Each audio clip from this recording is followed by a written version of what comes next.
In 1995, a group of brilliant but ill-fated gangsters pulled off an audacious heist, stealing over 2,000 tons of gold from the U.S. Federal Reserve, the most secure financial fortress in the world. That dramatic story was covered in the New York Massacre. But today's story is different. This time, the thief was not a dangerous gunman, but a 50-year-old cleaning lady, along with 2 of her female colleagues. Together, they managed to steal hundreds of millions of dollars from the very same Federal Reserve. So, how did these ordinary women accomplish such an impossible task? Our story begins with Mary, a housewife in her 50s. For more than 3 decades, her life revolved entirely around her family, taking care of her husband, raising 2 children, and managing their spacious villa. But a year ago, Mary's world turned upside down. Her husband, Lao Ma, went from being a well-paid executive to a middle-aged man who couldn't find work. For the past year, the couple had been living off their savings, struggling to cover their expenses and their children's college tuition. Before long, the debts started piling up. Lao Ma grew desperate and was forced to sell their beloved villa to keep the family afloat. Mary, who had dedicated her life to her home and family, was heartbroken at the thought of losing everything she had worked so hard to maintain. After much reflection, she decided to do something she hadn't done in 30 years, find a job. But for a woman her age with no work experience, reality was harsh. Every company turned her away. Finally, one of Mary's former nannies introduced her to a job as a cleaner at the U.S. Federal Reserve Bank. Though the work was exhausting, Mary accepted. At least it provided a steady income and a chance to help her family survive this difficult time. On her very first day, Mary was stunned by the sheer amount of cash stored inside the Federal Reserve. Every day, massive amounts of money from other banks across the country flowed in and out. But one particular detail caught Mary's attention. The Federal Reserve regularly collected old, worn, and damaged bills, stored them for a time, and eventually destroyed them before replacing them with new bills of the exact same value. This was done to keep the total cash reserves perfectly balanced. In the U.S. Federal Reserve, billions of dollars flow through its vaults every single day, and a portion of that money never sees the light of day again. Mary, a 50-year-old cleaning lady, was one of the very few civilians who got to see the process up close. On her first week of work, she noticed something strange. Every day, tens of millions of dollars in cash were gathered, packed, and sent straight to the shredder. These banknotes weren't counterfeit, nor were they worthless. They were simply old, worn out, or slightly damaged bills that no longer met circulation standards. To the Federal Reserve, they were just waste paper. But to Mary, who was drowning in debt and on the verge of losing her home, they looked like salvation. One day, as she stood near a glass container filled with millions in trash money, a wild thought struck her. What if I just take some of this money before it's destroyed? Mary's heart pounded at the idea.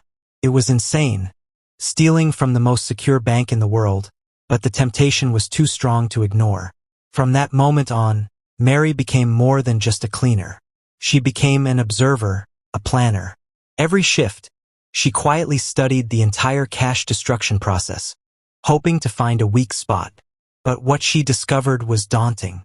The destruction process was one of the most rigorous operations imaginable. Step 1. Sorting and packing. Every shipment of old banknotes first goes through the shredder room.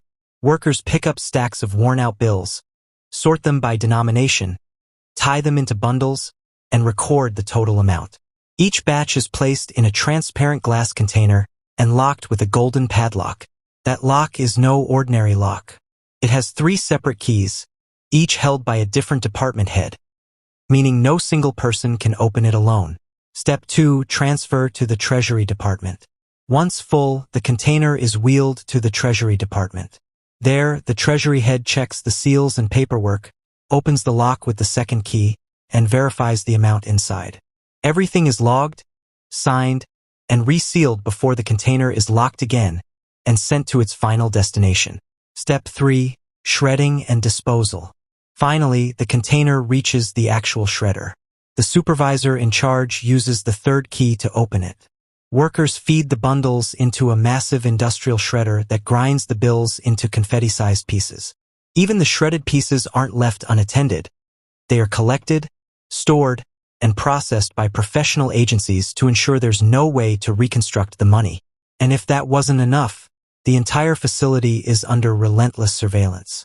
Aside from bathrooms and changing rooms, every corner of the Federal Reserve is covered by high-definition cameras, hallways, elevators, counting rooms, shredders, even the doors of the cleaning rooms. All of these cameras stream live footage to a central security room where a team monitors them 24/7. The security director, Mr. Hu, is a seasoned professional with a reputation for being sharp-eyed and uncompromising. Under his watch, not a single security breach had ever occurred. Mary quickly realized there was no easy way to take the money. But instead of giving up, her determination grew stronger. The harder the task, the greater the reward, and Mary was ready to risk everything to save her family. This was no longer just about paying debts. This was about beating the system. For the past 10 years, the Federal Reserve had been a fortress without a single breach thanks to Hu, the no-nonsense head of security. Hu was not just a security director, he was practically a human surveillance camera. He knew every employee's schedule, their routes, and even their bathroom habits. If someone stayed in the restroom longer than usual, Hu would know. And on top of that, every employee was required to go through strict security checks before and after every shift: metal detectors, bag checks, random pat-downs. Hu himself would occasionally select workers for additional searches, just to keep everyone on edge. Stealing money from this place wasn't just difficult, it was impossible. After Mary, or Molly, saw this system up close, her hope completely deflated. The risk was too great. She told herself to forget it, to let go of the idea before it destroyed her life. But fate had other plans. A few days later, while shopping for groceries, Mary's eyes locked on something unexpected. A golden padlock sitting on the store shelf. Her heart skipped a beat. It looked exactly like the lock used on the Federal Reserve's cash containers. The same shape, the same mechanism. And in that instant, a light bulb went off in her head. Her mind raced. What if she could buy this lock, study it, and find a way to open and close it without the key? If she could do that, she wouldn't need to steal the key. She could simply swap the contents of the container and lock it back up before anyone noticed. From that moment, Mary's vague fantasy turned into a concrete plan. The very next day at work, she transformed from a cleaner into a strategist. She memorized every detail of the facility, the timing of the transports, the exact path the cash containers took, the shift schedules of the treasurer and the shredder operator, even the dead spots in the surveillance camera's field of view. She spent over half a month carefully observing everything, building a mental map of the entire operation. Finally, she had a plan. But there was one problem. She couldn't pull this off alone. At least 3 people were involved in the shredding process. And Mary knew she would need trusted partners to cover every step. She would need someone inside the shredder room to actually open the box and swap out the cash, and another person to handle the transport container and move it at just the right time. Her first recruit was a woman she knew well, a single mother who worked in the shredder room. Mary often overheard her complaining about her low salary and how she could barely afford to raise her 2 young sons, let alone send them to a good private school. Mary saw an opportunity. One evening after work, she approached her colleague privately and shared everything: her plan, her reasoning, and the potential payout. At first, the woman hesitated. The risk was terrifying. But when Mary reminded her of the expensive tuition she had always dreamed of affording for her sons, her resistance melted away. She agreed to join. Next, Mary turned her attention to Lily, a 20-year-old transport carrier who handled the containers. Lily was young, impulsive, and carefree, but that made her easy to persuade. Mary knew Lily had been complaining about never having enough money to enjoy her youth. Mary dangled the promise of quick riches, enough to change her life overnight. Lily didn't even need much convincing. She was in. And just like that, the team was complete: 3 women, all with desperate reasons to take the risk, all with access to the one place most criminals wouldn't dare to target. The plan was dangerous, but it was no longer just a dream. It was happening. Lily's life was a struggle. She lived with her boyfriend in a rundown RV on the edge of town, where water and electricity were unreliable at best. Every day she drove an old, beat-up second-hand car to work, a car so ancient it felt like it had been owned by a dozen people before her. So when Mary, Molly, and Dai Jie approached her with the plan to steal millions, she didn't hesitate. This was her one chance to escape poverty. And just like that, the three-woman heist team was born. Together, they began to craft a meticulous plan, studying every step of the cash destruction process, memorizing security routines, and creating their own secret signal system to communicate discreetly. Their code was simple but clever. If someone touched their eyebrows, it meant everything is ready.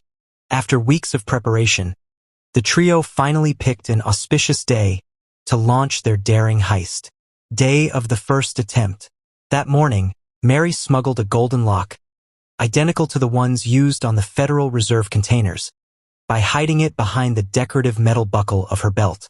She passed through security without raising suspicion and discreetly hid the lock inside the women's changing room. At lunch, she casually walked by Lily and brushed her fingers across her eyebrows, their signal to start the plan. Dai Jie saw it and responded by touching her own eyebrows, confirming she was ready. But when the two of them looked at Lily, she didn't react. Mary's heart sank. Was she backing out? The two women quickly pulled Lily aside to the bathroom. There, Lily confessed that she had a bad feeling. She was too nervous. Something about today felt wrong. Mary and Dai Jie were frustrated. They had spent weeks preparing, but they couldn't do the heist without Lily. Reluctantly, Mary called it off, and it turned out to be the right decision. When the shift ended that day, security director who unexpectedly ordered a full employee search. Every bag, every pocket, every belt buckle was inspected. Had they gone through with the heist, the three women would have been caught red-handed and taken straight to the police station. Mary couldn't believe it. Lily's sudden hesitation had actually saved them. Day of the second attempt. The very next day, the trio regrouped. This time, they were determined not to let fear stop them. Mary began her shift as usual, but her heart was pounding. That morning, she pushed her cleaning cart into the finance room, where the staff was busy preparing the old banknotes scheduled for destruction. Everyone was focused on their work, counting, recording, and stacking money. No one was paying attention to the quiet cleaner moving around the edges of the room. Using the cart as cover, Mary maneuvered toward the glass transport container filled with millions of dollars in worn-out cash. At that exact moment, the manager of the finance room had just opened the container with his key. He was waiting for the staff to finish verifying the old bills before locking it again. Mary's pulse raced. This was the opening she had been waiting for. She quietly positioned herself near a surveillance blind spot she had identified during her weeks of observation. Here, she was invisible to the cameras for just a few crucial seconds. It was now or never. Everything was in place. The plan was flawless. Now all that remained was to carry it out. That morning, Molly quietly tucked the identical golden lock into the back of her belt, slipped through security, and entered the finance room during her cleaning shift. Inside, the employees were hard at work counting and recording the stacks of old banknotes set for destruction. In the middle of the room sat the glass transporter box, filled with millions in worn-out cash, and for a brief window of time, its lock had been removed while the finance manager verified the contents. Mary knew this was her only chance. Moving casually, she pretended to wipe a nearby table.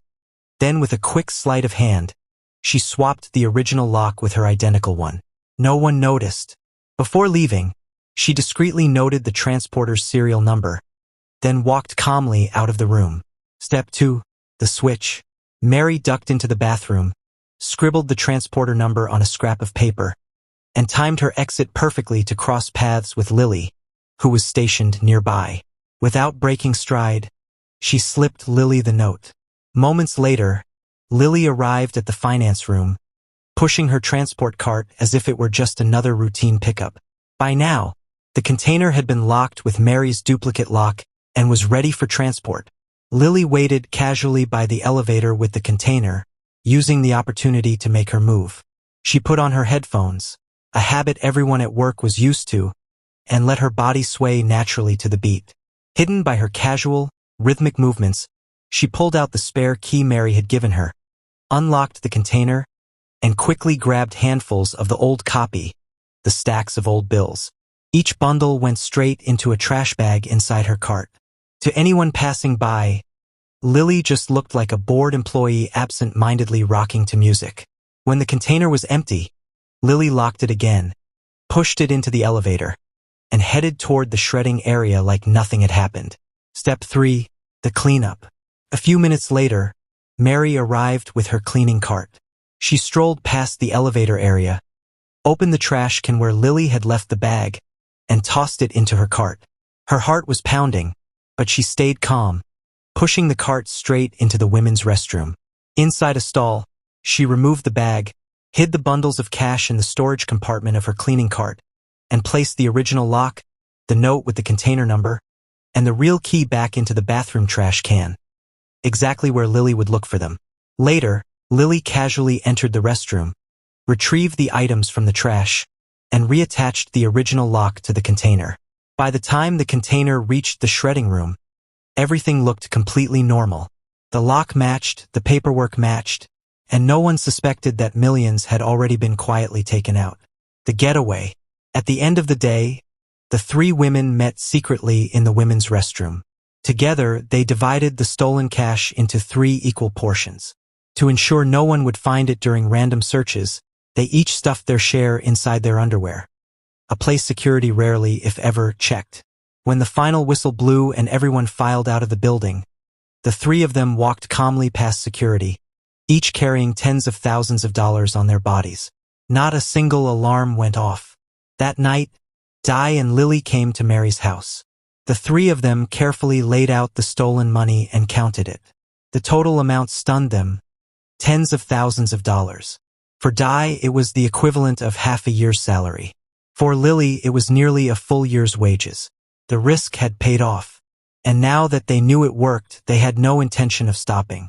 After their first successful heist, Mary, Di, and Lily were ecstatic. That night, they celebrated as if their lives had completely changed. For the first time in years, Mary felt hope. They had cracked the most secure system in the country and walked out with tens of thousands of dollars without raising a single alarm. But success can make people overconfident. Just 2 days after their celebration, disaster struck. The mistake. That morning, Mary followed the same routine as before. She had already swapped the transporter's original lock with her duplicate and headed to the women's restroom to toss the key to Di, who was waiting for her next step. But this time, fate played a cruel trick. The key slipped from Mary's fingers, clattered against the tile floor, and slid right into the drain. Mary froze. Her heart began to race as sweat formed on her forehead. Without that key, Di couldn't unlock the container to swap the contents. That meant the original lock would never be put back on the transporter. And when the Treasury staff saw the wrong lock at the end of the day, their entire operation would be exposed. Everything they had worked for, all the risk, all the planning, would be for nothing. The chain of communication. There were only 2 keys. The other one was with Lily. But there was a problem. The 3 women had deliberately avoided exchanging phone numbers to avoid suspicion. That meant Mary had no way to contact Lily directly without drawing unwanted attention. Panicked, Mary ducked into a bathroom stall and called the only person she could trust, her husband, Lao Ma. She quickly explained the crisis and begged him to help. Lao Ma didn't hesitate. He drove straight to the parking lot where Lily's beat-up car was parked, found Lily's boyfriend Anton, and asked him to get a message to her.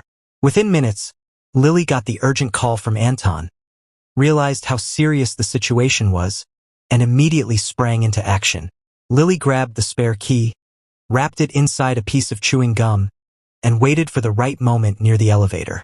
When no one was looking, she tossed the gum-wrapped key into the elevator and called Anton again to confirm. Anton relayed the message back to Lao Ma, who then called Mary. Mary rushed to the elevator with her cleaning cart, pretending to do her regular duties. When the elevator doors opened, she casually retrieved the piece of gum with the key hidden inside. Without wasting a second, she hurried to the cleaning room and secretly handed the key off to Lily, who had been waiting nervously nearby. Lily then completed the swap, restoring the original lock just in time and saving them from certain discovery. The close call. Just when Mary thought the crisis had been handled, her stomach sank. A patrolling security guard had seen her handing something to Lily near the copy room. The guard didn't stop them, didn't ask questions, didn't report it right away. But Mary knew what that meant. Someone had noticed. That evening, after work, Mary met with Lily in private. She told her about the guard, warning her that they might be under closer watch now. Mary tried to persuade Lily to stop before they pushed their luck too far and ended up in prison. It was then that Lily confessed something unexpected. She hadn't been avoiding Mary out of fear of being caught. She admitted that Mary's courage and calm under pressure had impressed her, and she had grown to trust her completely. This revelation deepened the bond between them, but it also made Mary even more protective. She knew Lily's life was already hard, living in a broken-down RV, struggling to survive with her boyfriend. If they got caught, Lily would lose everything. And yet, despite her fears, Mary also knew that greed is not so easy to walk away from. After the close call with the missing key, Lily began to have second thoughts about continuing the dangerous operation. She worried not just for herself, but for Mary. She knew that if Mary got caught, the consequences would ruin her life. In a rare moment of honesty, Lily personally persuaded Mary to stop before things spiraled out of control. But Mary had already gone too far. Instead of stopping, she met with Di and Lily to discuss their next move. After long hours of whispering in the bathroom stalls, the two women gave Mary a dangerous suggestion. Bring Amo, the security guard, into their scheme.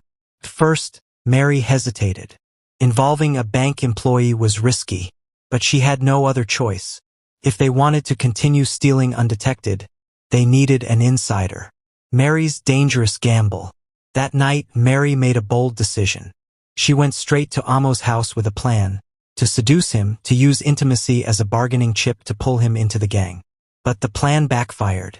Amo, who had quietly admired Lily from afar, refused Mary's advances. He wasn't just uninterested, he was offended.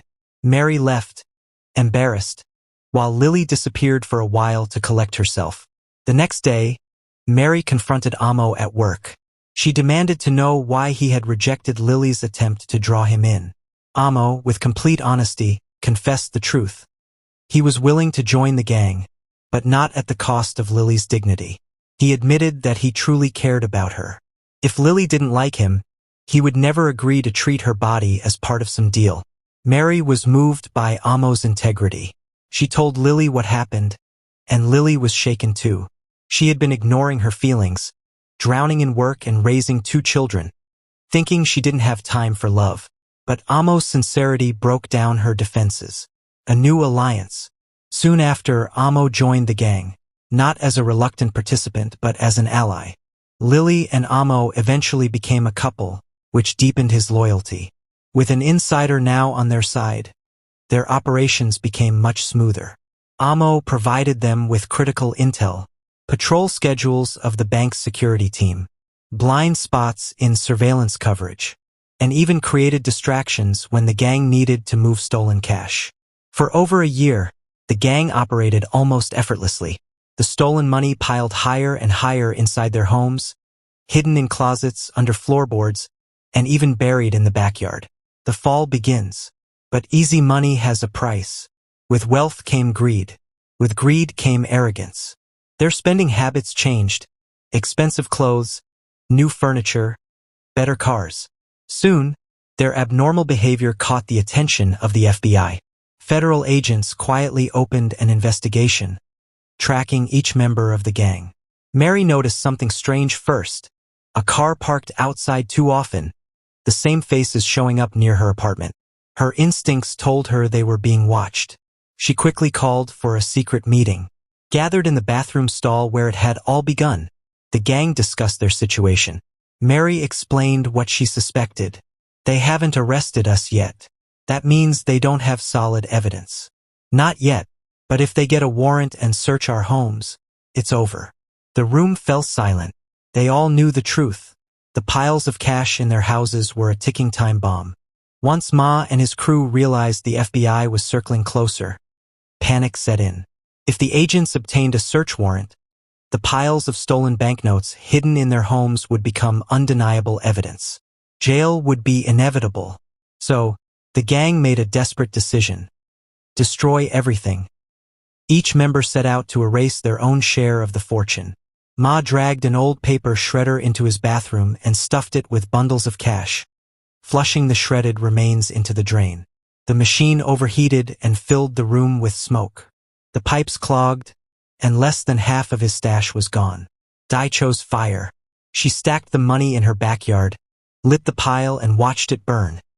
A tragic bonfire of her dreams. Lily was even more reckless.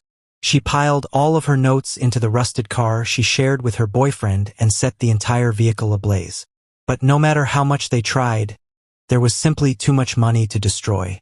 Their actions drew attention, and the FBI, realizing the suspects were eliminating evidence, swooped in immediately.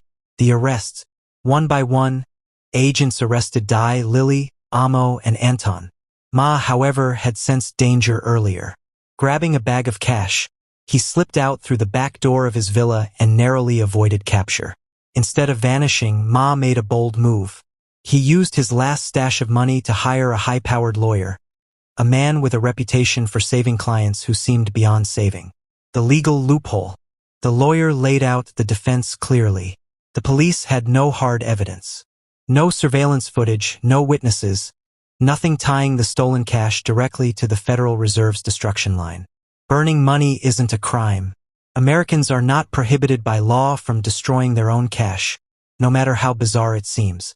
The lawyer warned, however, that to avoid a dragged-out trial and harsher punishment, the crew had to surrender everything they had gained. Cash, real estate, cars, and investments.